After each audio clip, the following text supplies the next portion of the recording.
오늘은 내가 죽어야라는 제목으로 말씀을 나누도록 하겠습니다. 오늘 말씀은 예수님의 공생의 3년 사역이 거의 끝나갈 무렵 가이사랴 빌립보 지방에 예수님께서 도착한 어느 날이었습니다. 예수님이 물어요. 제자들에게 사람들이 나를 누구라고 생각하는 것 같냐? 그때 제자들이 대답합니다. 더러는 세례 요한, 더러는 예레미야, 더러는 엘리야, 더러는 선지자들 중에 한 사람입니다. 그러면 너희는 나를 누구라고 생각하느냐? 3년 동안 동고동락한 너희들은, 사람들은 그렇게 말해도 너희들은 나를 누구라고 생각하느냐? 그러자 베드로가 주는 그리스도시니이다.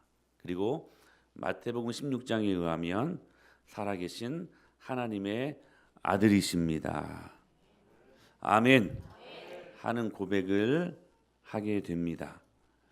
그러자 마태복음 16장에서는 예수님께서 이 고백을 받으시고 몹시 기뻐하셨다라고 말씀하십니다. 시몬아, 내가 복이 있도다. 너는 이제 베드로다. 내가 이 신앙 고백 이후에, 이 반석 위에 내가 교회를 세울 텐데 이 교회는 음부의 권세가 이기지 못하는 교회가 될 것이다.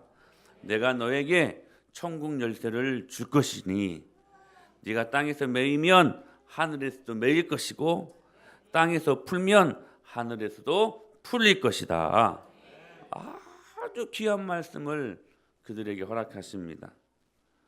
그런데 여러분, 오늘 제가 드리는 말씀의 순서를 잘 기억하시기를 바랍니다. 지금 이 말씀의 순서가 이것입니다. 예수님의 삶과 그리고 예수님의 사역, 그리고 끊임없이 그분의 가르침이 있었습니다. 그리고 거기에 따르는 제자들에게 나타났던 신앙 고백이 있었습니다. 다시요. 예수님의 삶과 사역, 그분의 가르침, 이게 순서예요. 거기에 따르는 제자들의 신앙 고백. 여러분, 중요한 것은 그 고백 위에 세워진 주의 몸된 교회라는 사실입니다. 이 교회가 저절로 세워진 것이 아니라 예수님의 삶이 있었고 예수님의 사역이 있었고 그리고 예수님의 가르치심이 3년 동안 계속해서 있었다는 사실이에요. 그리고 그 가르침을 받은 수많은 제자들이 거기에 따르는 고백이 있었어요.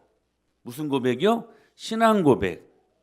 그 고백 위에 무엇이 세워졌느냐? 예수님의 몸된 교회가 세워졌다는 사실입니다.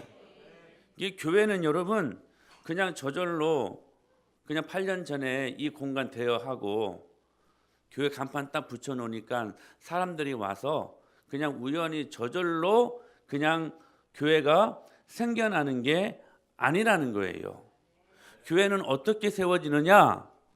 하나님을 따르기로 작정한 사람들이 그분의 가르침을 경험하고 그 가르침 앞에 신앙 고백을 통하여 교회는 세워지게 되어 있다는 사실입니다. 교회는 그런 것이에요.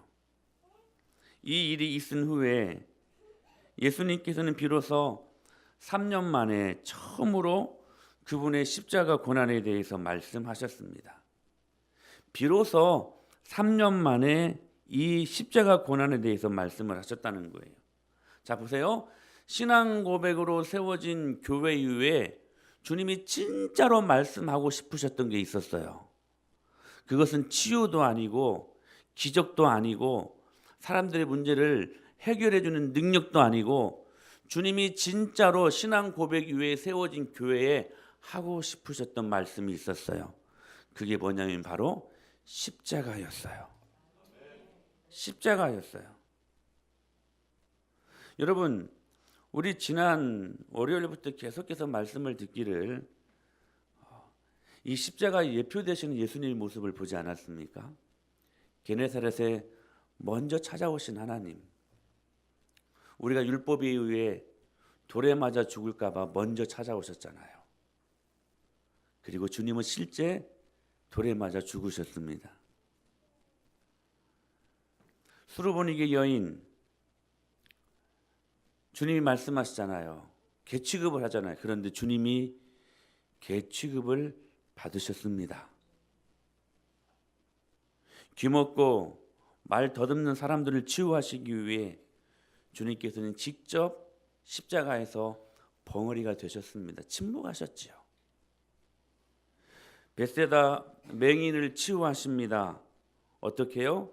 침 뱉어서요. 그런데 우리 예수님께서 침 뱉음을 당하시고 모욕을 당하시고 조롱을 당하시면서 십자가를 치셨습니다. 모두가 십자가 예표였습니다. 이게 무슨 말씀이냐면 모든 공성의 사역의 초점이 십자가 고난에 맞춰졌다라는 사실입니다. 그래서 31절에 어렵게 주님이 이 말씀을 꺼내신 것입니다. 31절 시작.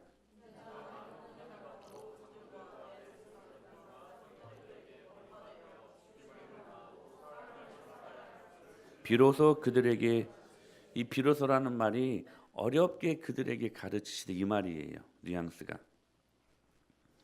여기서 우리는 예수님께서 제자들에게 십자가 고난에 대해서 말씀을 하신 시점에 주목해야 될 필요가 있습니다. 어느 시점이었는가? 곧 제자들로부터 주는 그리스도시요 살아계신 하나님의 아들이십니다라는 고백을 받으신 직후에 주님이 그분의 십자가 고난에 대해 아주 조심스럽게 말씀을 꺼냈다는 사실입니다. 그러니까 여러분, 십자가 고난에 대한 말씀은 아무나 받을 수 있는 말씀이 아니라는 것입니다. 예수님이 누구신지, 그리고 그 예수님과 자신의 관계, 곧 그분이 내 아버지라는 사실을 고백하는 자들에게만 감히 십자가의 고난이라는 비밀을 말씀하셨다는 사실입니다. 사랑하는 여러분, 십자가 고난은 비밀입니다. 하나님의 사람들에게만 보여주시는 비밀입니다. 그리고 그 십자가 고난은 보석입니다. 교회가 추구해야 될 보석입니다. 하나님의 교회는 십자가 고난으로 말미암아 이루어지는 것입니다. 하나님의 교회는 여러분들이 수많은 문제를 해결받고, 또한 하나님의 교회가 여러분들이 기도할 때 모든 문제를 치유하고 모든 막혔던 것들을 풀려주는 그런 능력이 있지만, 그러나 그게 목적이 아니라는 거예요. 하나님의 교회는 십자가 고난에 있습니다. 그러므로 여러분은 십자가 고난 앞에 당당하게 서실 수 있어야 된다는 사실입니다. 아무나 받는 것 아닙니다. 누구나 받는 것 아닙니다. 여러분이 진짜로 십자가로 말미암아 고난받고 있다면 여러분 그게 축복입니다. 그게 축복이에요. 지금 이와 같은 맥락에서 오늘 본문 말씀은 이 십자가 고난에 대한 제자들의 반응에서 이루어지고 있습니다. 예수님께서 예루살렘에 올라가서 오늘 말씀하셨잖아요. 내가 3일 만에 죽게 될 것이고 많은 고난을 받게 될 것이다. 그리고 부활할 것이다.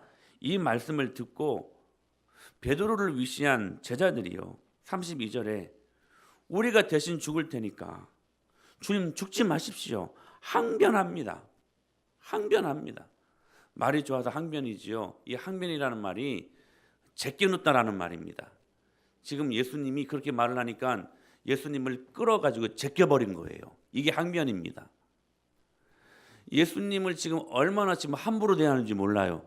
무슨 말을 듣자, 십자가 고난에 대한 말을 듣자 베드로가 그렇게 예수님을 끌어 제껴버린 거예요. 그게 항변이란 단어예요. 여러분, 베드로가 어떤 사람이었습니까? 주는 그리스도시요 살아계신 하나님의 아들이십니다라는 이 고백을 방금 전에 했던 사람이었잖아요. 근데 십자가 고난에 대해 이야기를 하니까 이렇게 항변하고 나섰던 베드로의 모습을 발견하게 되더라는 것입니다. 3년 동안 정들었던 스승이 죽어서는 안 된다는 연민을 가장한 사단의 방해였습니다. 예수님은 베드로의 이런 자세, 아니 베드로뿐만 아니라 나머지 11명의 이 제자들의 그분의 예루살렘행을 막는 이 자세에서 심각한 영적인 위기를 느꼈던 것으로 생각이 되어집니다. 그래서 예수님이 뭐라고 말씀하십니까? 33절에 사단아 내 뒤로 물러가라. 어쩌면 예수님은 지난 3년간의 사역과 가르침이 어느 한순간에 물거품으로 돌아갈 수 있다는 위기의식을 느꼈었던 것 같습니다. 사실 오늘 우리가 알고 있는 본문 34절 말씀, 아주 유명한 말씀이죠. 나를 따라오려거든 자기를 부인하고 자기 십자가를 지고 나를 따라와야 된다. 이 말씀은 산상수훈 전체 말씀과 거의 비슷한 비중을 가진 아주 중요한 말씀입니다. 마치 이 말씀은 예수님의 공생의 사역의 유언과 같은 말씀이기도 합니다. 너무 중요한 말씀이에요. 예루살렘이 가까워지면서 그리고 베드로를 비롯한 제자들이 자신도 모르게 심각한 실용주의자, 현실주의자로 변질되어 버렸고 한심한 기복주의자가 되어 있었다는 사실입니다. 여러분, 기독교가 정말로 대적해야 될, 정말로 그 사상들이 유입되어서는 안 될 두 사상이 뭐냐면 실용주의와 기복주의입니다. 여러분, 실용주의가 무엇입니까? 현실주의 아닙니까? 현실에만 우리의 시선을 고정시킵니다. 여러분, 신앙생활이란 우리의 현실을 넘어서 할렐루야 초월하에 계신 그 주님을 여러분 만나는 게 우리의 신앙생활 아닙니까? 근데 실용주의는 계속 현실에만 머물게 만들어요. 그래서 나의 동기 같은 건 필요 없어요. 무조건 결과만 좋으면 돼. 여러분, 이게 실용주의 아닙니까? 기복주의는 또 무엇입니까? 모든 중심에 누가 있어요? 내가 있어요. 나로 시작하여 나로 끝마치는 종교가 여러분 기복주의 아닙니까? 아주 무서운 기독교가 절대적으로 대적해야 될 세력이 기복주의입니다. 근데 3년 동안 동고동락했던 제자들이 실용주의자가 되어 있었고 한심한 기복주의자가 되어 있었다는 사실입니다. 그래서 생각한 것이 내 집도 버리고 가족도 버리고 직장도 버리고 그렇게 예수님을 3년 동안 따라다니면서 모든 거 다 포기했는데 이제 이분이 예루살렘에 올라가서 죽어버리고 나면 도대체 우리는 뭔가, 나는 뭔가 지금 제자들은 하나님 나라를 살고 있으면서도 불구하고 세상 나라의 현실에 집착하고 있었다는 사실입니다. 이제 나는 어떻게 되는 것인가? 그들의 머리에 하나님의 나라는 안중에도 없었습니다. 이제 원래 삶의 자리로 복귀하는 일도 그렇게 쉬운 일도 아닐 텐데 모든 꿈과 모든 희망을 이 예수님에게 내가 걸었는데 이분이 죽고 나버리면 나는 이제 어떻게 될 것인가? 자신의 일, 사람의 일을 생각하고 있었다는 사실입니다. 그래서 베드로가 당신이 죽으면 안 된다고 지금 베드로가 실용주의자가 되어서 한심한 기복주의자가 되어서 예수님이 가시는 그 위대한 구속사역을 가로막고 있었다는 사실입니다. 지금 제자들의 모습이 이렇게 변질되어 있었습니다. 사실 아니라고 말하지만 얼마나 많은 사람들이 이 일 앞에 걸러 넘어진지 모르겠습니다. 지난 8년 동안 우리 교회 수많은 사람들이 들어왔습니다.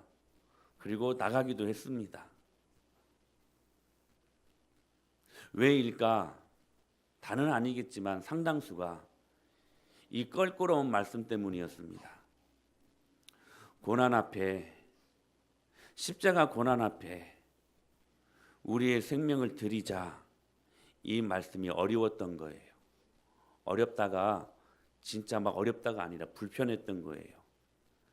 여러분, 이 말씀이 우리를 살리는 디딤돌 되는 축복이 있어야 되지 않겠습니까? 근데 이 말씀이 걸리는 거예요. 그래서 진짜 걸러 넘어져서 수많은 사람들이 교회에 들어왔다 나가기도 합니다. 저는 저희 교회만 그런 줄 알았어요. 거의 그래요. 거의 그렇대요. 사랑하는 여러분, 이 말씀이 불편해서 이 장소를 피해서 다른 교회를 간다고 한들 본질적인 기록된 하나님의 말씀이 바뀝니까? 여러분, 불편해서 나간다고 하지만 오늘 이 말씀이 바뀌는 것은 아닙니다. 스스로 여러분, 저 태양빛이 너무 장렬하다고 손바닥으로 가리려고 하지 마십시오. 손바닥으로 가린다고 해서 여러분 태양이 없어지는 건 아니지 않습니까? 눈 가리고 아웅이지. 하나님의 말씀은 변하지 않습니다. 하나님의 말씀은 여전히 오늘 우리들에게 이 대목을 요구하고 계신다는 사실입니다. 너희가 무릇 예수님 안에서 경건하게 살고자 한다면 너희는 반드시 예수님으로 말미암아 고난받게 되어 있다. 이게 주님 주시는 진리의 말씀입니다.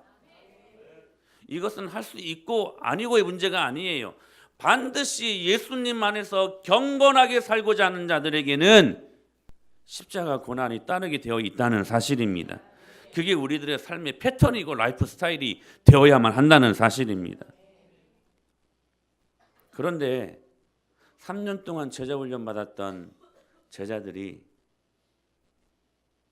한심하게 변질되어 있었습니다.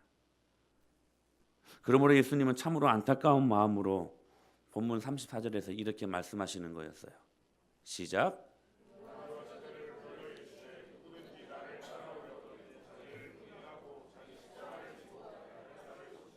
즉 복음에 합당한 삶을 살기 위해 주님은 두 가지를 말씀을 하시는데 오늘과 내일로 나누어서 말씀을 살필 수 있도록 하겠습니다. 오늘 한 가지만 말씀드리는데요. 이 복음 하나님 나라에 합당한 삶을 살기 위해 주님이 일성으로 하신 말씀이 뭐였냐면 자기를 부인하라는 것이었습니다. 자기를 부인하라. 자기를 부인하라. 창세기 1장 28절에 보면 이런 말씀이 있습니다. 시작.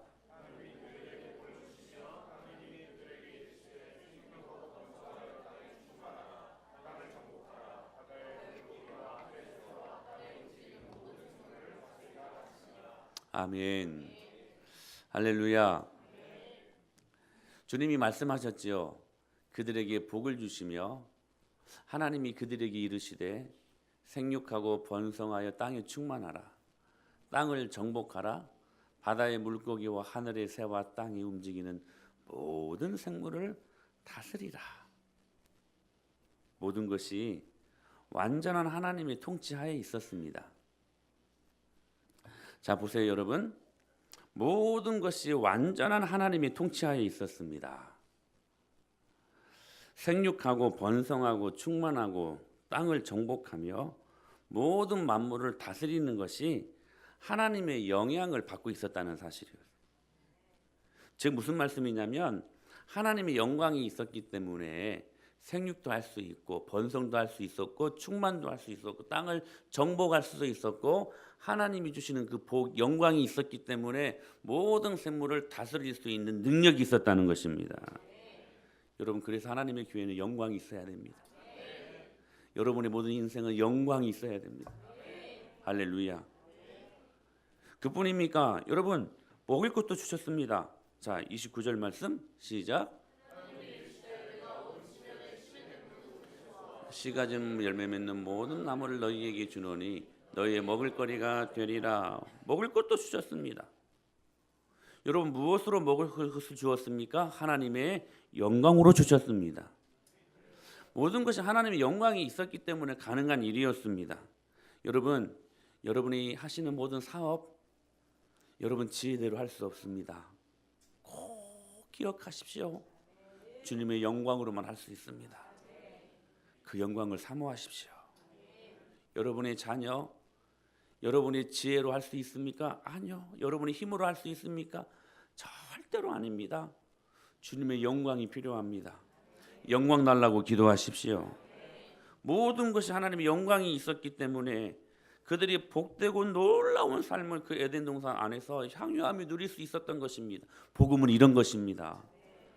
즉 하나님께서 공급하시는 자원으로 먹고 살았다는 거예요.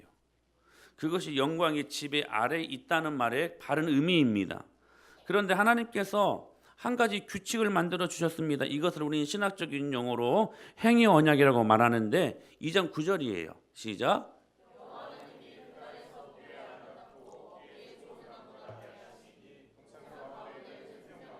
선악을 알게 하는 나무도 있더라 라고 말씀하셔요.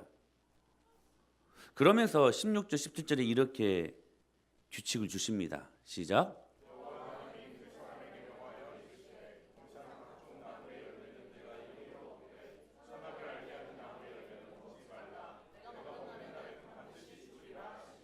주님이 사람들에게 어떻게 하셔서 이르시되 명하여 이르시되 명령했대요. 선악과는 따먹지 말라. 따먹는 날은 너희가 반드시 죽으리라. 자 보세요. 하나님께서 이 영광의 지배하에 살게 하셨는데 그때 에덴 동산에 선악과와 생명나무를 심어 두셨습니다. 이 말씀은 선악과를 만들어 주시고 에덴 동산에 있는 다른 과일은 다 먹어도 되는데 선악과만 따먹지 말라는 것이었어요. 먹는 날에는 반드시 죽으리라. 그런데 여러분 왜 선악과를 주셨습니까? 이유는 단순합니다. 하나님은 창조주, 인간은 피조물이라는 것을 명확하게 구분짓기 위해서. 하나님은 절대 주권을 가지신 왕이시며 우리는 그 왕 대신 하나님의 명령에 순종해야 하는 그러한 피조물의 존재로 구분짓기 위해 선악과를 주셨다는 사실입니다. 즉 여러분 기억하십시오. 우리가 가장 안전하고 가장 풍요로운 삶을 살 때가 언제인가? 왕이시고 주인 되신 하나님 말씀에 순종하며 살 때가 가장 안전하고 가장 풍요로운 삶을 사는 것이라는 사실입니다. 그것을 가르쳐주는 것이 선악과예요. 선악과만 따먹지 말래요. 수천만 종이 다 있었어요. 그거 다 먹어라. 여러분 이거 축복 아닙니까? 여러분 이거 은혜 아니에요? 선악과만 따먹지 말래요. 하나님은 여러분 풍성하신 분이십니다. 그거 선악과 따먹지 말라는 거예요. 이거 하나를 보여줌으로 말미암아 너희가 마음대로 살 수 있지만 그러나 너희들의 모든 것들을 내가 주장하고 있으니 너희들은 내 말에 순종해야 될 존재야. 선악과를 통해서 이것을 가르쳐 주셨던 것입니다. 그러나 그들은 불순종합니다. 여러분 불순종이 뭡니까? 내가 주인 되고 싶은 것입니다. 죄가 뭡니까? 내가 주인 되고 싶은 것입니다. 명확해지죠. 꼭 하나님만 주인, 꼭 하나님만 왕이 되어야만 하고 나는 그 명령에 순종해야만 하는가? 나도 내 삶의 자유를 누릴 수 있는 그러한 자격이 있지 않는가? 해서 짓는 게 뭐냐면 불순종이 그게 죄라는 거예요. 그래서 선악과를 따먹은 것입니다. 선악과를 먹은 결과 이제 자기 자신들이 선과 악을 판단하고 스스로 모든 것을 결정할 수 있는 위치에 있게 돼버립니다. 좋게 들립니까 여러분? 내가 선과 악을 판단하여 결정자의 위치에 있다는 것 여러분 정말로 좋게 들리십니까? 아니요. 여러분 내가 보기에 좋은 것이 선이 되고 내가 보기에 안 좋은 것이 악이 되는 그러니까 선악과를 따먹은 불순종의 의미가 자신이 주인되고 자신이 삶의 왕이 되고 싶어서 저지른 죄이기 때문에 선악과를 따먹는 그 순간 아담과 하와는 그 인생에 자신이 주인이 되어야만 했기에 하라 하지 말라도 자기 자신이 결정하는 것입니다. 이게 무슨 말이에요? 자기 힘으로 그 순간부터 살아가게 되어 있다는 사실입니다. 무슨 말씀일까요? 그 순간 하나님께서 공급하시는 모든 자원이 그만 뚝 끊어져 버리는 거예요. 사랑하는 여러분, 오늘 이 말씀을 명심하십시오. 우리는 절대로 혼자 살아갈 수 없는 아파르, 불면 먼지처럼 티끌처럼 날아갈 수밖에 없는 존재입니다. 그래서 우리는 우리의 목자 대신 예수님으로만 살 수 있는 존재들입니다. 근데요, 매일매일 우리는 선악과를 따먹어요. 매일매일 자신이 주인 되고 싶고 내가 왕 되고 싶은 거야. 어떤 일들을 생각하고 판단하고 결정짓는 일에도 하나님의 말씀은 없어요. 기복주의와 실용주의가 모든 판단의 근거가 되어버리는 거야. 자기 자신이 중심이 되어서 자기 눈에 좋아 보이는 대로. 그렇게 해서 여러분 처절하게 실패했던 사람들이 여러분 성경에 얼마나 많이 기록되어 있습니다. 그 사람 대표적인 사람이 롯 아닙니까? 롯. 눈에 좋아 보이는 소돔과 고모라 땅을 선택해서 그쪽으로 갔는데 결국 패망하잖아요. 패망하잖아요. 그 순간 한번 눈을 들어서 하나님이 원하시는, 하나님이 기뻐하시는 그러한 생각을 하고 판단했고 그렇게 결정했다면 그 삶이 그렇게 여러분 처절하지 않았을 것입니다. 사랑하는 여러분, 우리가 매일매일 생명나무 대신 예수님 먹지 않고 선악과를 따먹는 그 순간, 여러분 그 순간에 여러분에게 공급하시는 모든 자원은 끊어지고 맙니다. 끊어지고 맙니다. 하나님의 영광이 멈추게 되어 있습니다. 여러분 질문합니다. 하나님이 은혜 주시지 아니하면 여러분 살 수 있습니까? 살 수 있습니까?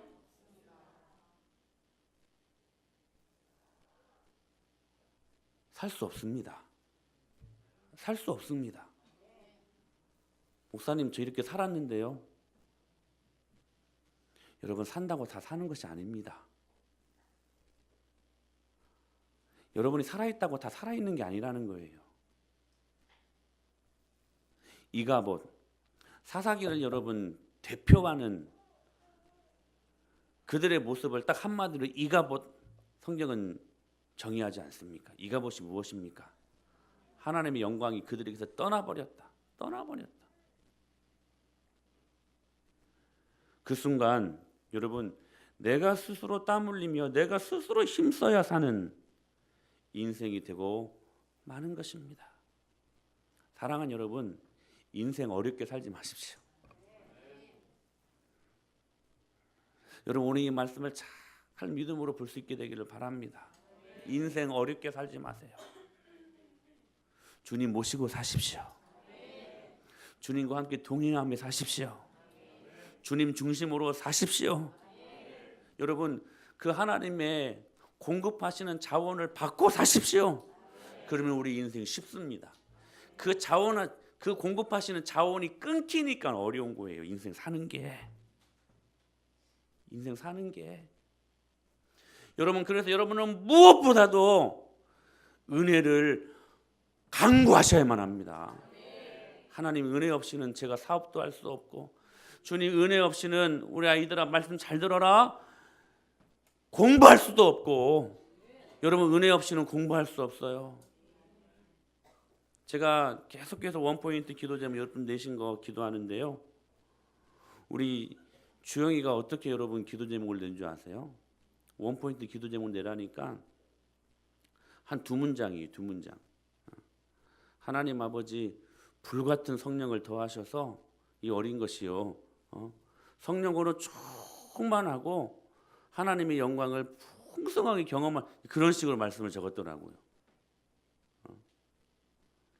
여러분 그러니까 주영이가 어렸을 때부터 이것을 아는 것은 진짜 큰 은혜예요. 은혜 없으면 못 살아요. 은혜가 이 모든 것들을 다 해결해 줍니다.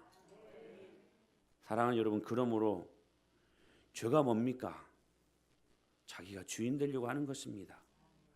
자기가 왕 되려고 하는 것입니다. 시간도 자기가 주인 되려고 하고, 그래서 내가 원하는 시간에 뭐가 안 되면 막 열받고 막 원망하고 짜증이 나는 거예요.